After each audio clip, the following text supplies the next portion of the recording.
She was a broke waitress, drowning in $347,000 in medical bills. He was the most dangerous man in the city. He paid every cent and asked for only one thing in return: dinner. But what started as a transaction became the one thing neither of them could survive without. A man who hadn't felt anything in 23 years. A girl who saw straight through the monster and loved what she found. This is the story of Salvatore and Lily, and it will wreck you. Welcome to our channel where we explore the raw, unfiltered world of powerful men, forbidden love, mafia empires, and the families forged in fire. Stories that remind you, even the darkest soul can be saved by the right kind of love. The lesson this story carries: true love doesn't ask you to be perfect. It asks you to be seen, and sometimes, the person who sees you most clearly is the last one the world expects. If this story moves something in you, hit that like button, drop a comment, telling us what you felt in that moment. Salvatore got on his knees. Share this with someone who needs to believe in love again. And subscribe so you never miss a story like this one. The dust on that chandelier was an offense, a flaw in an otherwise controlled environment. From my table, I saw every imperfection: the tired servers, the false smiles, the desperation clinging to them like cheap cologne. My arms felt the memory of hard work, but that was a lifetime ago. Then my eyes found her, a girl wearing her exhaustion like a shroud. Her shoes were a disgrace, her face was a perfect mask of service, but her spirit was collapsing. I watched her move between tables, an island of genuine struggle in a sea of manufactured wealth, and I felt a sense of order click into place. I would correct this. Table 12. My corner, my fortress. I nodded, watching her gather the water. Her reflection in the glass was a ghost. 26, but the world had aged her into 40. The dark circles under her eyes were not from late nights, but from a life without rest. She was the sum of 3 jobs and a mother's dying cells. I knew every detail. The frosted glass separated my world from hers. I had built these walls to keep the ordinary out. Yet she had been invited in twice before. Both times her trembling hands had amused me. Now she pushed through the door again. This time would be different. This time she would not be leaving. She did not look at my men. Her focus landed on me. It was a common reaction. I am the center of gravity in any room I occupy. I sat where I could see everything, every door, every threat, every escape. My age is a number that no longer matters. Power is timeless. She stopped, her breath catching. She saw the man, not the myth. My suit, the watch, the silence of my guards, all were tools. The air itself changed around me: cedar, gunpowder, wealth, and something else she could not name: control. It is the scent of absolute control. I let my men speak first. Their orders were noise, predictable. I watched her. Her voice was steady, a well-rehearsed lie. I appreciated the discipline it took. She was a soldier in a war she was losing. Her eyes finally met mine. She held my gaze. There was no fear. There was no calculation. Only the deep, profound fatigue of a soul worn thin. "What is your name?" It was not a question. It was a demand for the first piece of her. Lily. I repeated the name in my mind. A delicate thing. "What would you like to drink, Lily?" I let her know that I saw her. Not the waitress. Her. The ankle was a minor detail, a flaw in her performance. I pointed it out to demonstrate my attention to everything, to show her that nothing escapes my notice. Ice moved through her expression. She had tried so hard to hide it. "I am fine, sir." Another lie. "Sit down." The words were quiet, but they carried the weight of my entire world. My men shifted.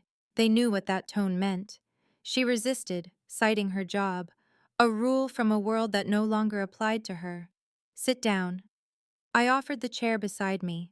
Not across. Beside me. She would be an accessory, not an opponent. She finally surrendered. Her body obeyed before her mind agreed. The water pitcher trembled in her hand as she set it down. My scar, my hands, my ring. I saw her cataloging the details, trying to understand the danger. I decided to end the suspense. How much do you owe? The question was a scalpel, cutting through the trivialities. She tried to deflect. I did not allow it. Medical bills. I laid out the facts of her life for her. I wanted her to understand that I knew her cage completely. You have the look of someone drowning. How much? $347,000. I said the number for her. The truth has a certain power. Stage 4. I delivered the final blows. The treatment would fail. Her mother would die. The truth was cruel, but necessary. Hope was a luxury she could no longer afford. Stop. Her voice broke. It was the sound I had been waiting for. The sound of surrender. You will spend every cent you have trying to save her. I saw her for what she was. Loyal, strong, wasted on a futile effort. Something inside me recognized that strength. It was time for the offer. I would pay the debt. I would provide comfort for her mother. The price was small. Dinner with me, tomorrow, at 7. She laughed. A sharp, broken sound. Insanity. That is what she called it. She tried to frame it in a way her mind could process. A transaction. $300,000 for a dinner date. Yes, I confirmed. The simplicity of it was its elegance. Why? She needed a reason, a story to make it make sense. I gave her a piece of the truth, a piece she could understand. She looked at me without fear. She looked at me and saw a man. That was a novelty I was willing to pay for. It had been a very long time. I stood. The conversation was over. My men rose with me, a silent, coordinated machine. Tomorrow. 7. I added a compliment as a final touch. A piece of silk wrapped around a steel cage. Her panic was palpable. But $347,000 was a powerful sedative. My mother comfortable and pain-free. I could hear the thoughts in her head. Sleep. Real sleep. I did not say yes. Her words were a faint echo behind me. It did not matter. Her consent was irrelevant. I paused at the door and looked back.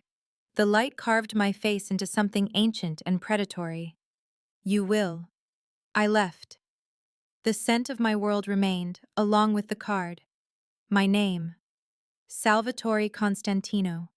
The account number was a key to her cage, given by her new keeper. The text message was the final turn of that key. The money was already there. I did not need to see her response. The debt was paid. Her life was now mine. I felt nothing but the calm satisfaction of a successful acquisition. Tomorrow at 7, my new collection would begin. She would be here. The transfer was complete, a simple matter of numbers, a problem solved, her problem. I straightened my cuff, feeling the familiar weight of my watch against my wrist. Order restored. That is what I do. I bring order. I watched Marco fuss over her, his concern a buzzing insect I could swat away at any moment. She said I did not hurt her. The words were a fragile shield. Of course I did not. Physicality is a crude tool for amateurs. I had merely shown her the cliff's edge. I showed her the long fall she was already in. This was not a rescue. It was an acquisition. She believed I was dragging her into darkness. She did not understand. I was merely showing her the darkness that was already there. She was a woman drowning, and I had just purchased the ocean. That night, sleep was a distant country. I had no interest in visiting. I replayed the moment in my mind. Her eyes. Not with fear, not at first. Just a profound weariness that saw past the monster. The money in her account was an anchor, a beautiful, heavy chain.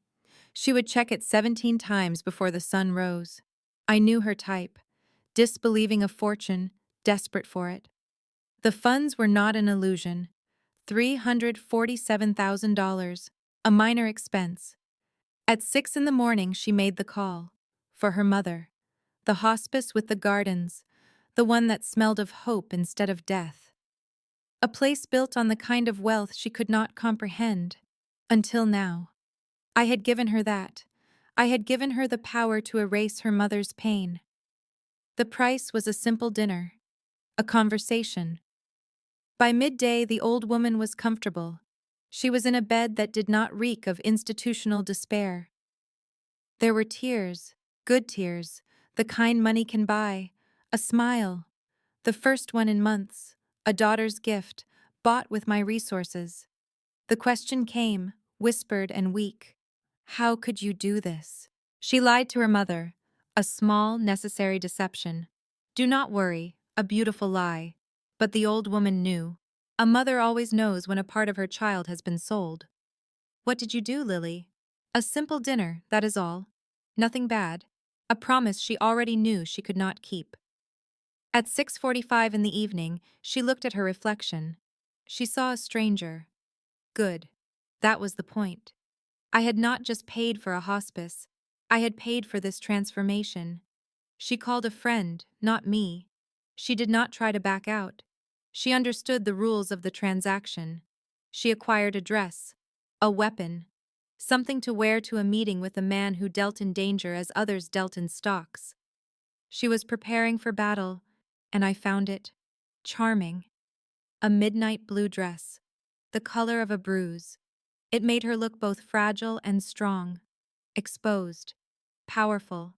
She was learning. She wore her hair down. She let her guard down. A simple, elegant choice. Dark waves and minimal paint. She did not need artifice. Her honesty was her most potent weapon. The small silver earrings were a link to her past. A life I was about to make obsolete. In the mirror, she saw someone else. Someone who could survive an evening with me. Someone who might belong in my world. The illusion was all that mattered. It would be enough for one night. My text arrived precisely on time. The car is waiting. Control is everything. She walked down the 4 flights of stairs. I imagined the sound of her heels on the broken floor, a steady rhythm moving from her world to mine. The building smelled of poverty, a scent I had not encountered in decades. Outside, my Mercedes was waiting, a predator, a promise of a different life. My driver stood by the door, a silent sentinel. He knew his purpose. He greeted her with professional calm. Miss Lily. He opened the door to her new reality. The interior smelled of leather and cedar. My scent. My world. The door closed, a solid final sound. She was mine for the evening. I watched her from the corner of the seat. The 2 feet between us was a canyon I intended to cross. I wore charcoal gray, a quiet color for a quiet hunt. My silver hair a beacon in the shadows. My eyes took in every detail, the dress, the tension in her hands, the flush on her skin. You came. It was not a question. It was a confirmation of my judgment. She clutched her purse like a shield. You paid for my mother. A statement of fact. I keep my word. An unnecessary clarification. Most people would run, she thought, flee, disappear. They would try, and they would fail. But you are not most people. No. A small smile touched my lips. You are not. The silence was a conversation in itself. The car moved like a phantom through her city, past the familiar, into the unknown, into my territory. The streets grew cleaner, the buildings taller, the air itself felt more refined, more expensive. Where are we going? Her voice was a thin thread in the quiet car, somewhere private. The answer was simple, honest. Giovanni's has too many ghosts, too many witnesses. Fear. I saw it bloom in her eyes. A sudden, sharp thing. We are having dinner. I softened my voice. A tool I used sparingly. I will not hurt you. You have my word. A promise from a stranger. She was beginning to understand. The car, the driver, the way the world bent around my presence. She knew I was a man of substance. You know who I am. A slow realization. But I do not know you. Not yet. The name was a whisper in the back of her mind. Salvatore Constantino. Good. Her ignorance was a gift. It meant she was clean, untouched by the filth of my business. You do not read the news about organized crime. The words landed between us. Cold, hard, true. She processed it. I saw the flicker of understanding, the connection of dots. A businessman. This is what I am. I operate in a world with different rules, a more flexible reality. A criminal. She said the word. It had no sting. It was a label, a title. I did not deny it. I did not justify it. It is what I am. She should have run. She should have screamed. She should have demanded to be set free. Instead, she asked the only question that mattered. Why me? The car turned onto a street of silent mansions, houses built on secrets and power. I let the silence build. I let her wait for it. I am 62 years old, Lily. The words came from a place I rarely visit. I have built an empire. It is made of fear. It is cemented with blood. I have done things that would shatter a mind like yours. I regret none of it. It was necessary. I faced her then. I wanted her to see the truth in my eyes. Everyone around me sees a symbol, a weapon, a bank. They whisper I am too old, too cold, that my soul was traded for power a long time ago. My hand moved on its own. I brushed the hair from her face. The touch was a shock, gentle, human, a feeling I had almost forgotten. And then you looked at me. You saw a man, tired, real. You did not see a monster. You did not see an opportunity. You just saw me. Her own tired eyes had mirrored my own. My hand fell away. I could still feel the warmth of her skin. Do you understand the value of that? To be seen, truly seen, by one person with nothing to gain. The gates to my home opened without a sound, a silent welcome. The driveway curved through gardens kept in perfect manicured order, just like my world, just like she would be. People call me many things. I slid the phone into my pocket. At my core, I am a man of business. My work thrives where laws do not. A criminal, she might think. It is a simple word for a complex life. I did not deny it. I did not need to. At that moment, I should have felt like a monster, a predator. Instead, as I looked at her, I felt a strange sense of order. I was doing what was necessary. She asked me, "Why me?" We drove past mansions hidden behind steel and stone. I took my time to answer. The words came from a place buried long ago. I am 62 years old, Lily. My empire was built with violence and terror. I have done things that would shatter a mind like yours. Things I cannot take back. Things I would not take back. I turned toward her, letting her see the truth in my gaze.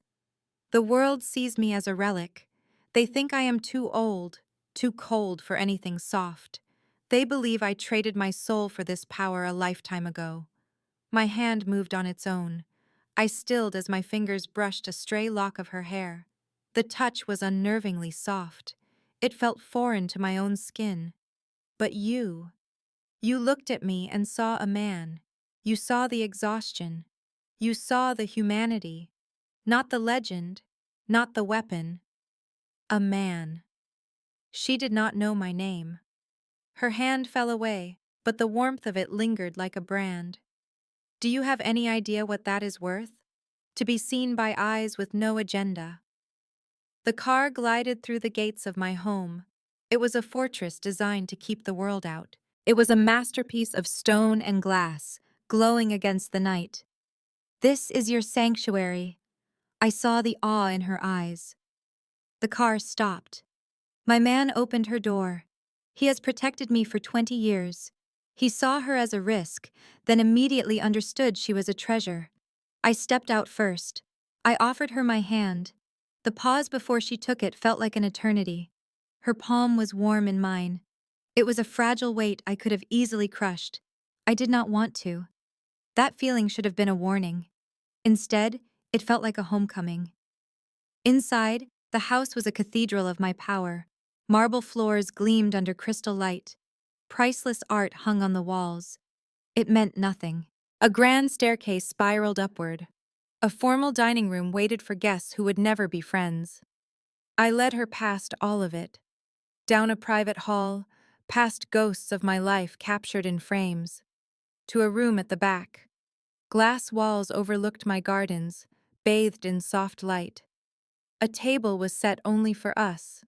Fine linen, shimmering silver, delicate crystal. Candles burned in the center. Their quiet dance was the only movement. "It's beautiful," she said. "Sit." I held her chair. She moved as if in a dream. "This castle belongs to a beast," she was thinking. And she was right. Food was served by silent, efficient staff. They were ghosts in my employ, their only purpose to be invisible. I ate with precision. It is a discipline I learned long ago. We spoke of small things that felt immense. She spoke of her mother. I saw the guilt and fear she carried every day, a burden that was crushing her spirit. She was so tired of being strong. I listened to every word. Each one was a piece of her she was giving me. "And you?" she finally asked. "Do you have family?" The question was a physical blow. I had a wife. A very long time ago. What happened? "She is gone." The words were flat, cold, a stone on a grave. 23 years. Cancer took her. All my power, all my money, could do nothing. Her hand covered mine across the table. A simple, thoughtless gesture. "I'm sorry." I stared at our joined hands. I had forgotten the shape of comfort. When I looked up, her eyes held no fear, only compassion. That compassion was a threat.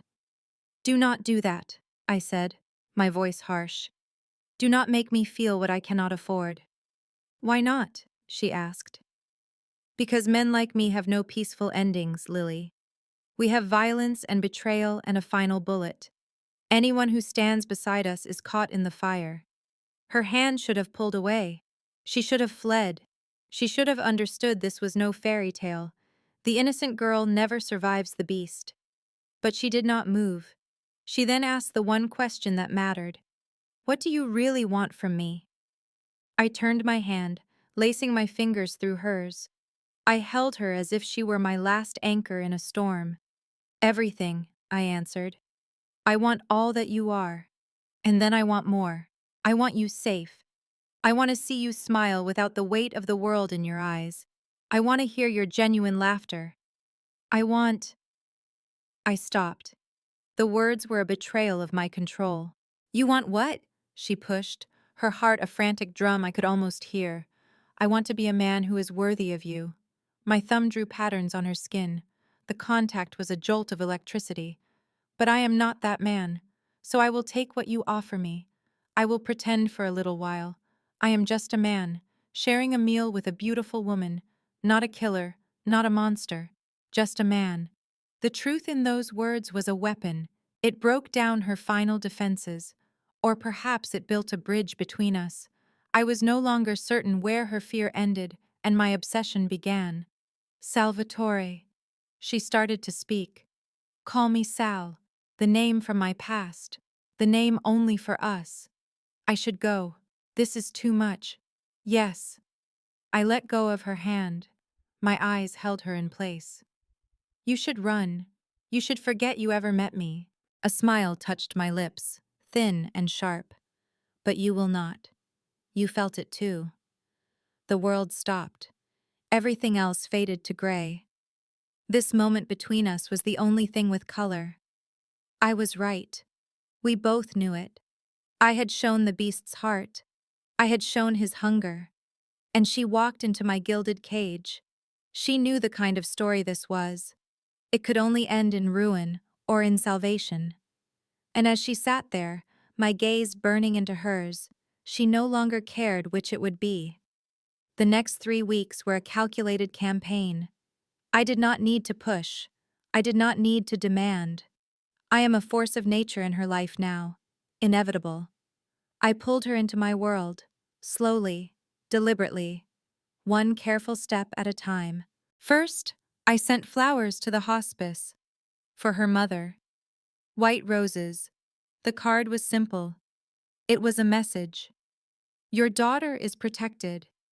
Her mother understood. She saw the truth in my gesture. She told her daughter that the best men are always dangerous. Then, I took her to a gallery opening, a world of power and influence. I wore the armor of a fine suit. She wore a simple blue dress that outshone everything in the room. I opened her door myself. My guards kept their distance.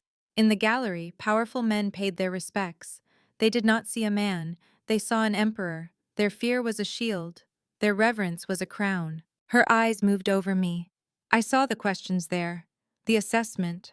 Other women saw only power, their hunger barely hidden. But her gaze was different. My hand stayed on her back all night. A simple anchor. A silent claim that she belonged with me. You are staring, she said. Her voice cut through the noise. I am memorizing. My fingers learned the shape of her spine, a touch that felt like a brand. You look at art to find a piece of yourself, she observed. This is what it is for. For some, yes. My own voice was a low thing, made only for her. I look at you and see what I buried 23 years ago. Hope. A softness I had forgotten. A life beyond this violence. Her body turned fully toward me then. She was not afraid of the eyes upon us. You are trying to scare me away. Yes. It is not working. I know. And then she smiled. A real smile. Not the sharp thing I wore as a weapon. This was real and it undid me. That is what terrifies me. The third week, the world fractured. It began with my call at 2 in the morning. I pictured her sleeping. Lost in dreams my world would now corrupt. Her phone would tear her from that peace. Unknown number. Hello? Her voice was thick with sleep. Lily. My own voice was sharp.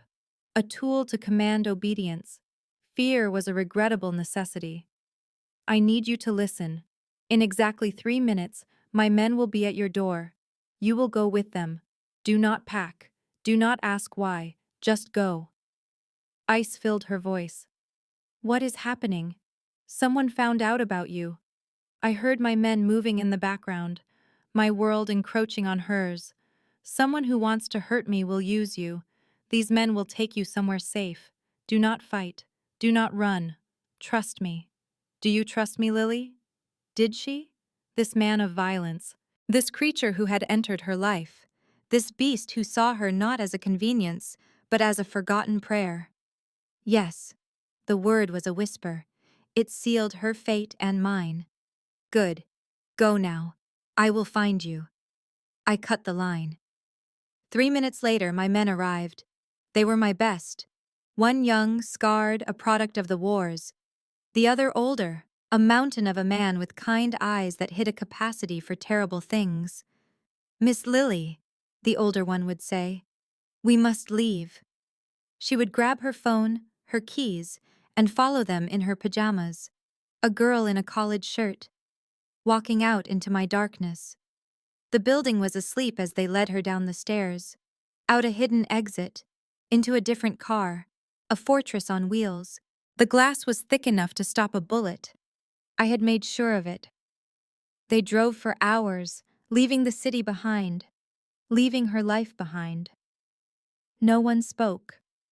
The younger man drove with military focus.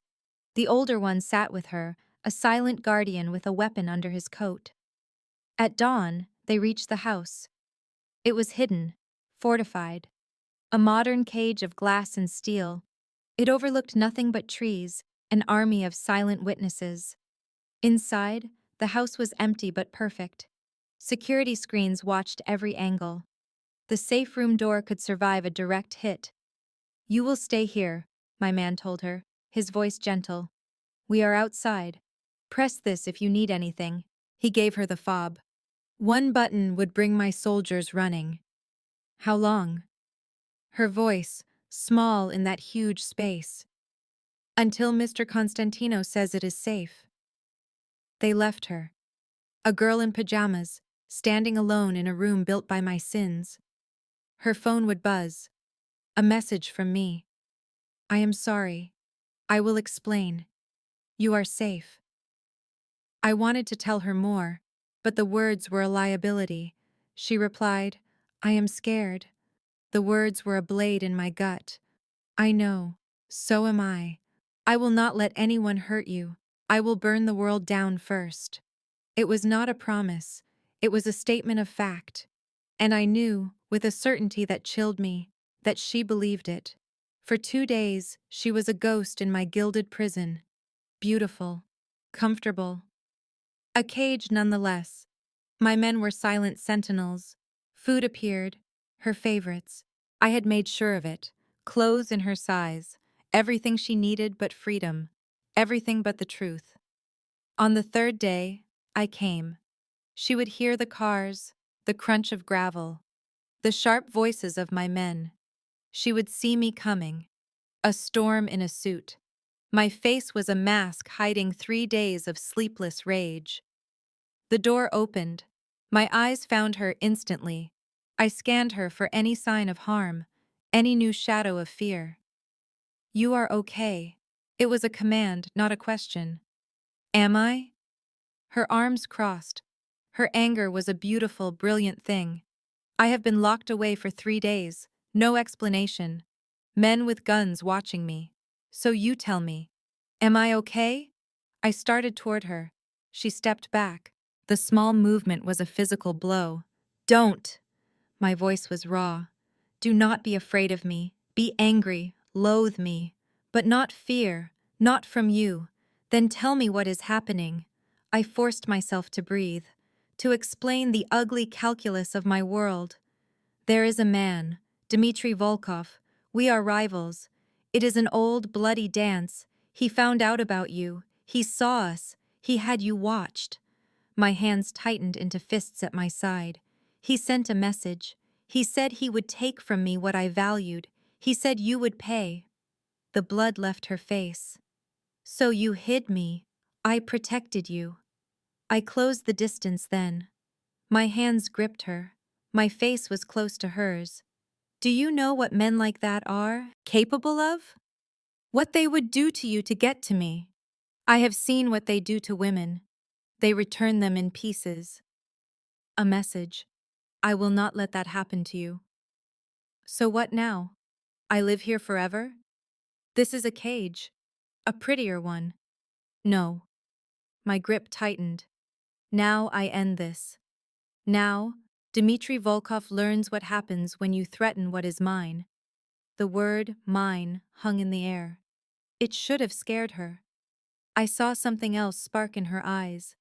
"I am not yours," she said, but her breath hitched. "Aren't you?" My hand rose to her face. "Tell me you do not think of me. Tell me you do not feel this current between us. Tell me you close your eyes and do not imagine my hands on you. My touch." I knew she could not. She was already mine. She just had not accepted it yet. She was caught in the same current that pulled at me. "This is crazy," she whispered. "Yes. You are a killer. A criminal. I should run. Yes." My other hand tangled in her hair. I tilted her head back. My eyes held hers. "Tell me to stop, Lily. Say you want nothing to do with me and I will leave. I will keep you safe from a distance. You will have everything. I will vanish from your life. Say the word." Her heart was a frantic bird against her ribs. This was her last chance to escape, her last chance to be saved from me. "And if I do not?" Her voice was barely a sound. "If I do not want you to stop?" The noise I made was not human. "Then God help us both." I kissed her. It was not gentle. It was a breaking. Weeks of restraint exploding into something raw and desperate. A drowning man finding air. My mouth claimed hers. A conquest. A branding. My hands pulled her tight against me, erasing all space. I had known other kisses, empty transactions. This was different. This was possession. A hunger that would consume us both. Her tongue met mine. A frantic, desperate clash. Her hands gripped my shirt, pulling me closer still. When we broke for air, our foreheads touched. "You should have told me to stop," I said. The words were rough. "This will not be easy. My life means danger. It means men with guns and looking over your shoulder. They will use you to hurt me. I know this, and I am selfish enough to keep you." My hands framed her face. I would burn the world to keep her. Even if she was the first to burn. I want to lock you away from the world. I want to pretend my obsession is a form of love. And if I am selfish enough to want to be kept? Her eyes met mine. They held the same fire I felt in my own soul. What then? My smile was a promise of beautiful destruction. Then you will have every broken piece of me, and I will consume every part of you, until we are one. Sal. But first, my voice became steel, my entire being focused on a single purpose. I must deal with Dmitri. I must make you safe, truly safe. Your name must be a prayer on the lips of good men, and a curse on the tongues of my enemies. What will you do? I will do what I should have done years ago. I kissed her. It was a seal, a vow. I will end this war. On my own terms. I will make an example of him, an example that will echo for generations. I would dismantle every criminal network in this city for her. A tremor of fear ran through her. She asked if I would kill him. I said yes. There was no other answer, no room for doubt. It was a simple, cold truth. I would eliminate him and anyone else who saw her as a pawn against me. I would bleed this city dry to ensure her safety. She should have run. She should have screamed and called for the police. Instead, she kissed me. The taste of danger mixed with my devotion. Her whisper was a surrender. "Come back to me." I promised her I always would. No matter the price, no matter how many graves I had to fill, I would always return to her. Then I left. My men and my cold rage followed me into the night. She remained in the house with my guards and a new, terrible knowledge. She had chosen the monster. Now she would have to accept the blood on my hands, blood spilled for her protection. Because she was the one thing a man like me, Salvatore Constantino, could not afford to lose. My weakness, my obsession, my reason to set the world on fire. 72 hours. I was gone for 3 days. 72 hours of methodical destruction. I imagine her pacing the safe house, a beautiful thing in a cage, watching the news. The report said so little but meant everything. A fire at a warehouse was a warning. 3 men pulled from the river were a consequence. A Russian restaurant, shattered and empty, was a final statement. My guards would say nothing to her. But I know what she saw in their eyes. A new kind of respect. A fear of what I become when someone I love is threatened. On the final night, I knew she could not sleep. I pictured her at the great windows, staring into the forest. I hoped she was not imagining me dead in some gutter. I hoped she trusted my promise. I hoped she knew how much I needed to return to her. The sound of my engines would have been a relief. It was 3 in the morning, several cars, moving with purpose. I saw her hand press against the glass, her heart pounding. The headlights sliced the darkness. The front door opened. My men spoke in clipped, urgent tones. My footsteps were heavy on the stairs.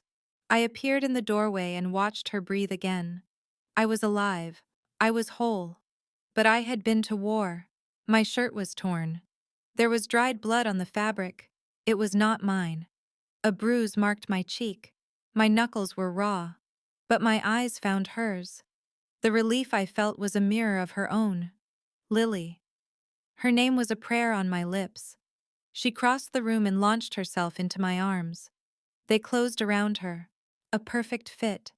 I held her against my chest, my face buried in her hair. I smelled of smoke and blood and the cedar she loved. She breathed against my neck. You are okay. You are okay. My voice was a low rumble against her ear. Did you ever doubt me? Every second. She pulled away just enough for my thumb to trace her cheek. My touch was gentle. It was the only gentle thing about me. It is done. Dmitri is gone. His entire operation is in ruins. Anyone who dared to look at you is now buried or gone forever. How many? The question was a whisper. I did not want her to know the true number. Enough. My jaw was tight. Enough so that no one will ever harm you again. Enough so that your name is now my name. You are untouchable. You are protected. You are mine. The possessiveness was a fire in my own veins. I could see it sparked a fire in hers. What did you do, Salvatore? I kissed her brow, her temples, her cheeks, a soft benediction. I did what I should have done from the very beginning. And what am I to you? I grew very still. My eyes searched her face. My gaze was an anchor. When I spoke, my voice was raw. It held an emotion I had never shown to another soul.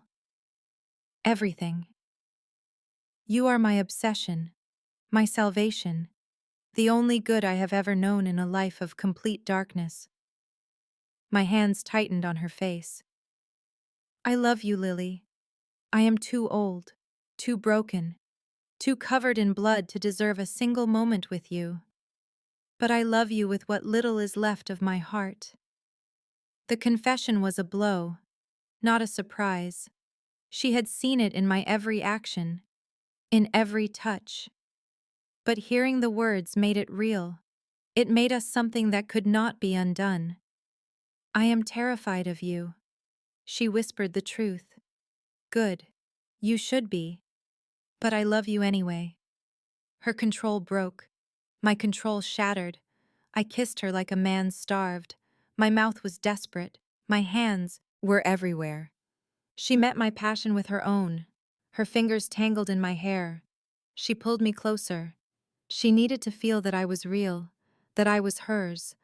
I lifted her. Our mouths never parted. Her legs wrapped around my waist as I carried her to the bedroom. The door slammed. I laid her on the bed. My body covered hers, a heavy anchor in the storm. Tell me to stop. I breathed against her lips. My hands explored her through her clothes. Tell me this is too much. Do not stop. She pulled me down. Her hands tore at the buttons of my ruined shirt. Do not you dare stop. What followed was a fire, a possession, a claiming of souls. I touched her as if she were made of glass, as if she was mine to protect and to break. I memorized every sound she made, every way I could make her come apart. When I finally made her mine, our bodies moved in a timeless rhythm. I looked into her eyes and saw my own fierce devotion reflected there. This was a beautiful madness. Destruction wrapped in fine linens and quiet promises. This was love in its most primal form. Afterwards, we lay in the quiet dark. Her head rested on my chest. My fingers traced patterns on her skin. The sky outside began to lighten. What happens now? Her voice was soft. Now? I kissed her hair. Now I bring you home. Not to your small apartment. It is no longer safe. You will come to my home. Our home. And I will spend all my days making sure you are never hurt again. That sounds like a different kind of cage. Perhaps. My arms tightened. But in this cage, you will hold the key. You can leave whenever you want. I will not hold you. You say that now. I mean it. I tilted her chin to look at me. I am many things, Lily. I am a killer.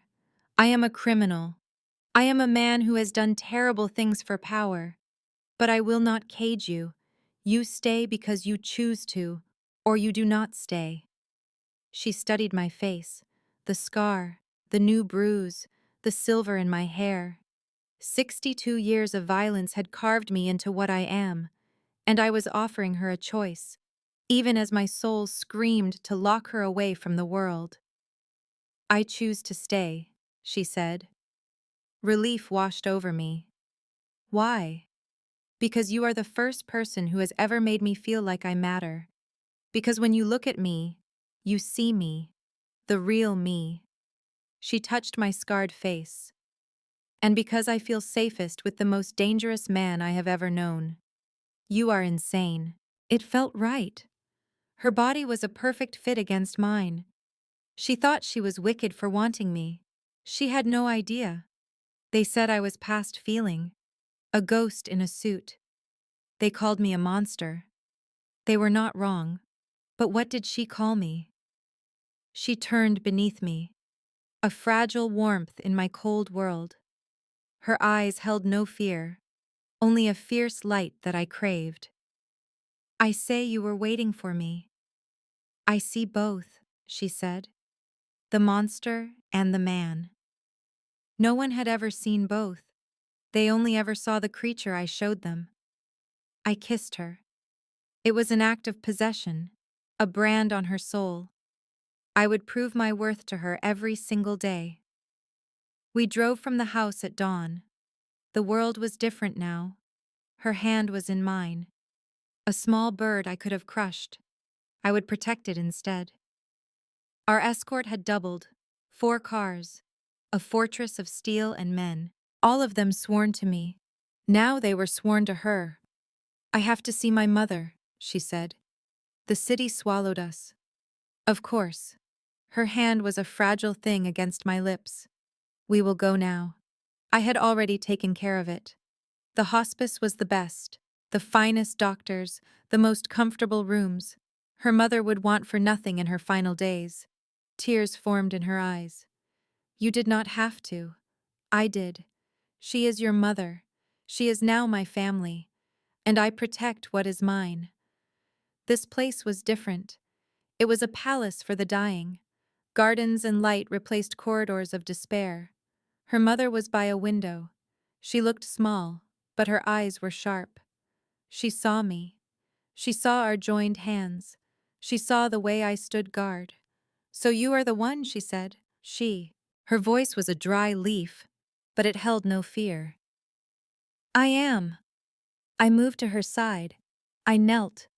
It was a gesture of respect, a king acknowledging a queen. "I am Salvatore Constantino. I know who you are." Her gaze was a physical thing. She measured my soul. "I hear the whispers. Then you know what I am. I know what you do." Her hand touched my face. The contact was a shock. I did not move.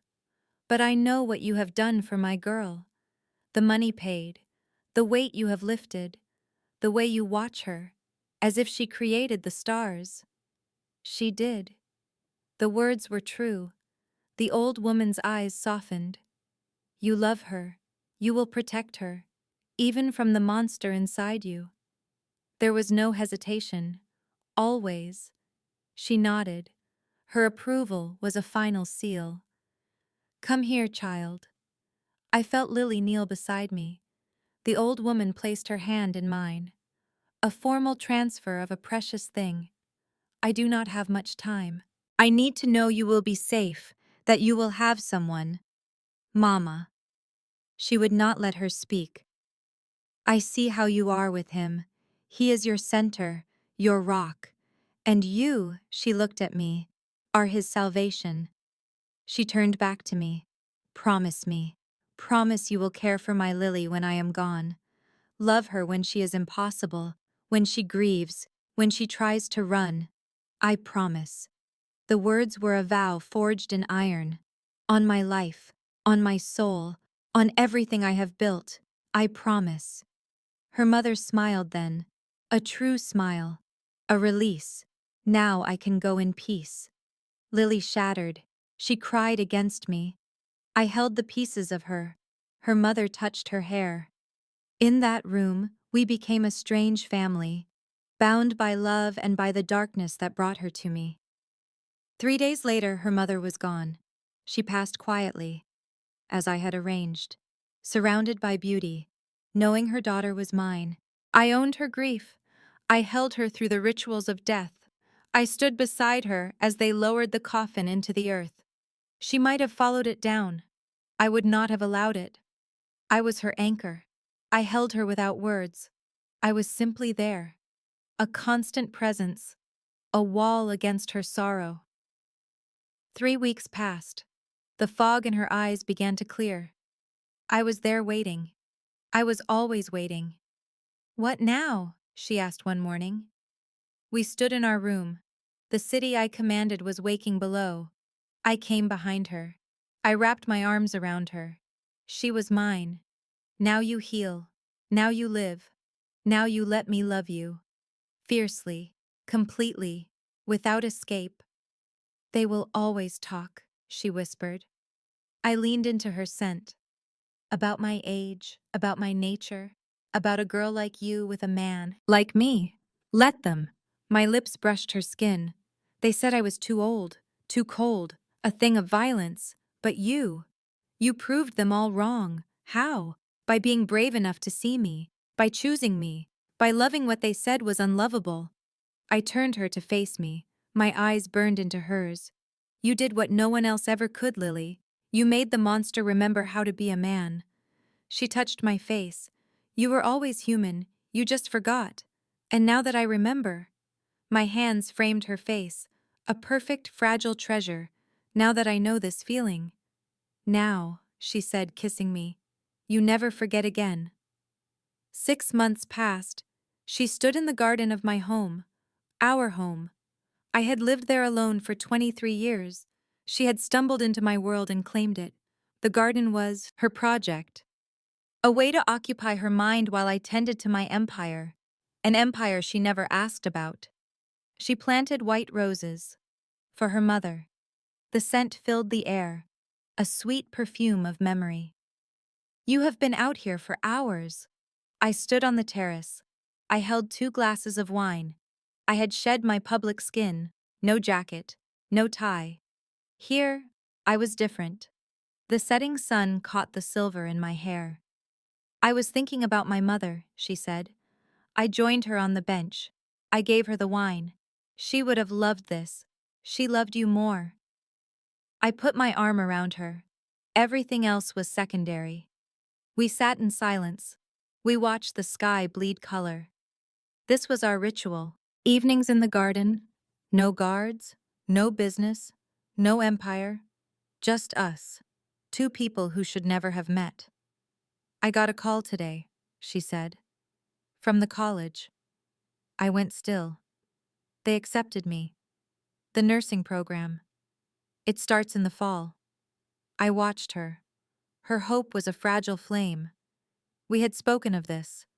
Her desire to do something. Something to honor her mother. Talk was one thing, reality was another. "That is wonderful." My voice was a careful mask. "You will be brilliant. You are worried. I am always worried." I put down my glass. I turned to her. "You will be out there, exposed, vulnerable, away from my world, away from my protection. Enemies remain. They would use you to break me. So I should stay in this golden cage forever."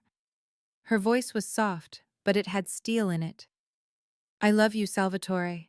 But I cannot be only a possession. I need to be a person." The muscle in my jaw tightened. "I know. Do you?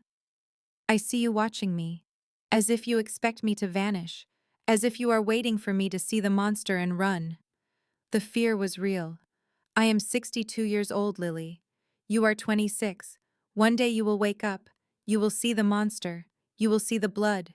And you will leave me. And I will have to let you go." I set my own glass down.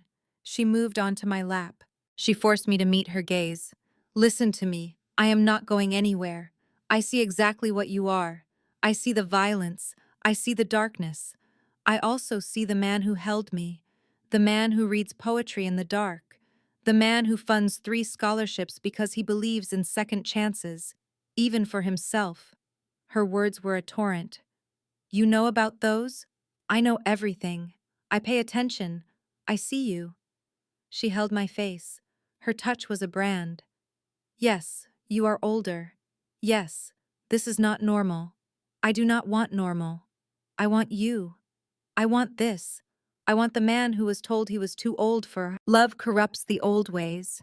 It makes men weak. I watched him with her, this girl. He gave her a softness he never gave his wife. Maria understood the rules. This one, she makes him forget them. He thinks it is strength, a new beginning. I see it for what it is, a sickness, a vulnerability, and it is my duty to cure it, to restore the order he has abandoned, for family, for honor. This is not cruelty. This is a necessary correction. I am doing what must be done. Everything else is just noise. A bullet would be a mercy. Too simple for his betrayal. No. The punishment must fit the crime. He took a brother from me. I will take his peace from him. We will let him watch her. We will let him see threats in every shadow. The fear will poison their home. It will turn his protection into a cage. He will destroy his own happiness.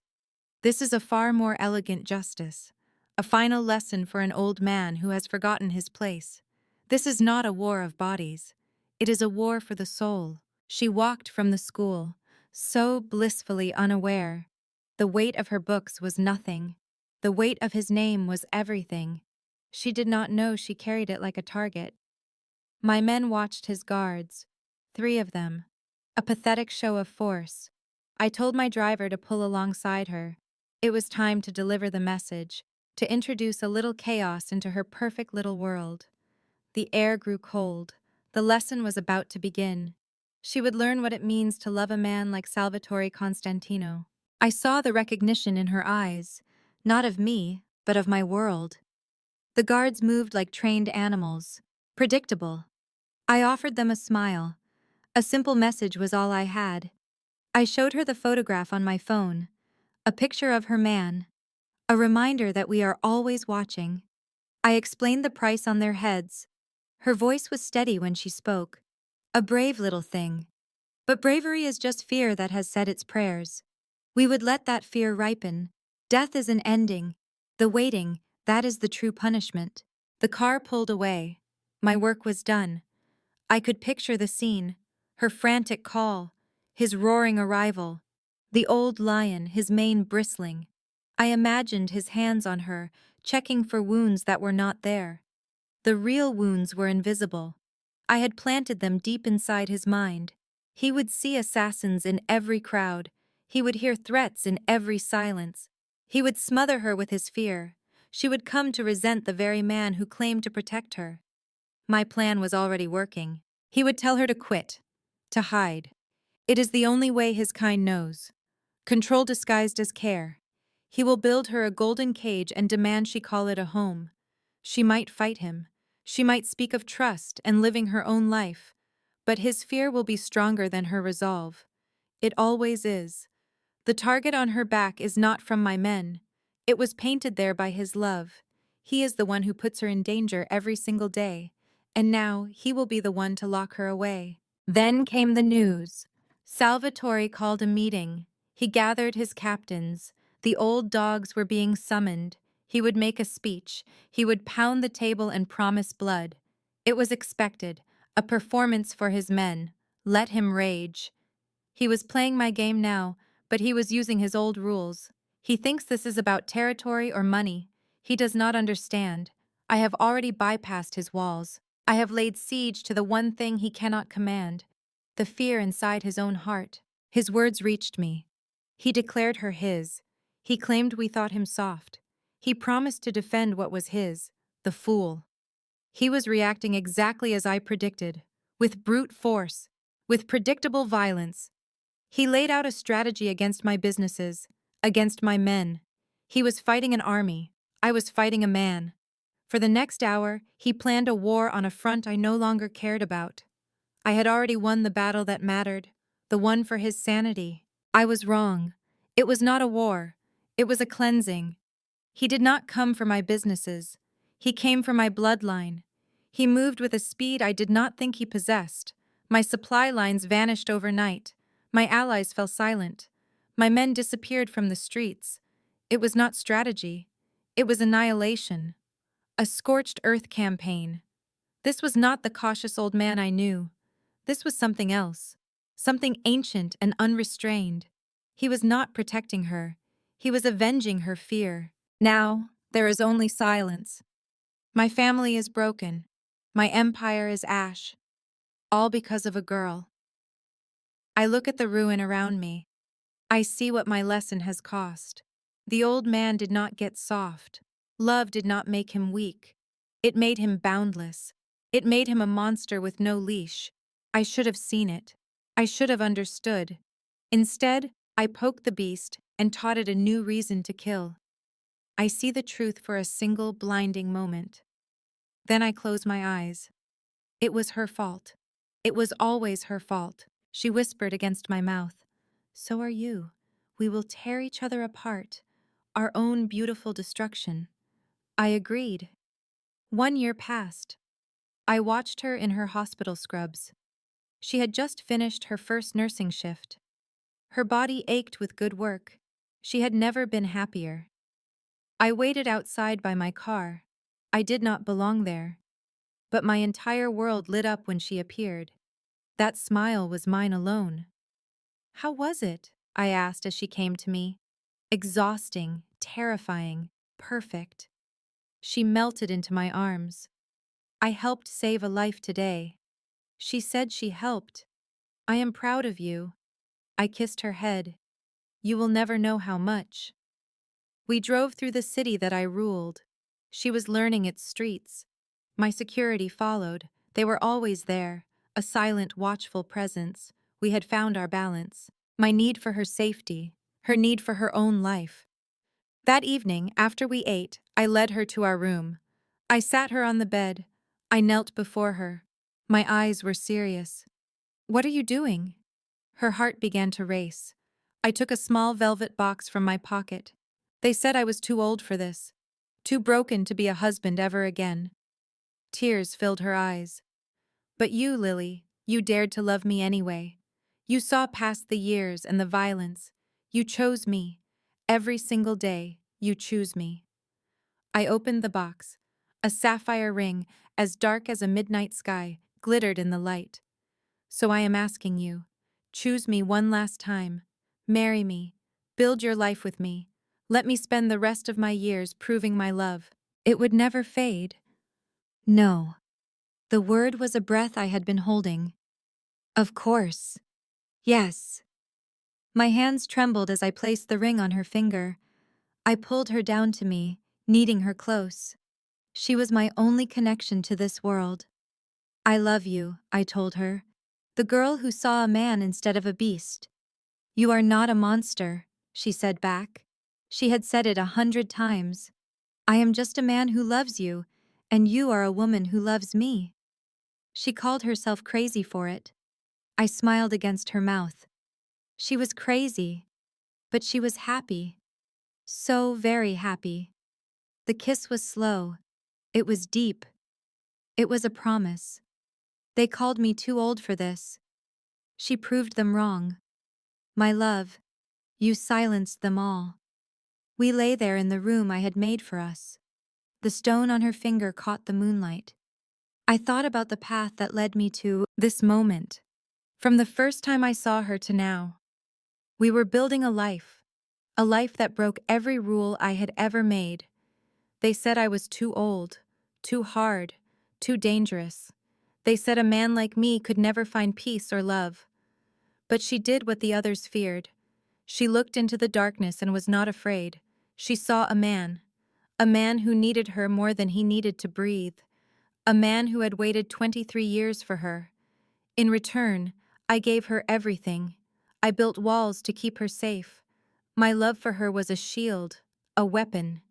We did not make sense. The old wolf and the young nurse, the shadow and the flame. But we were S and Lily, two people who found each other in the ruins. We built something new from the wreckage. They said my time for love was over. We proved them all wrong. In the quiet of my arms, her future was secure. It was full of the peace I would buy for her.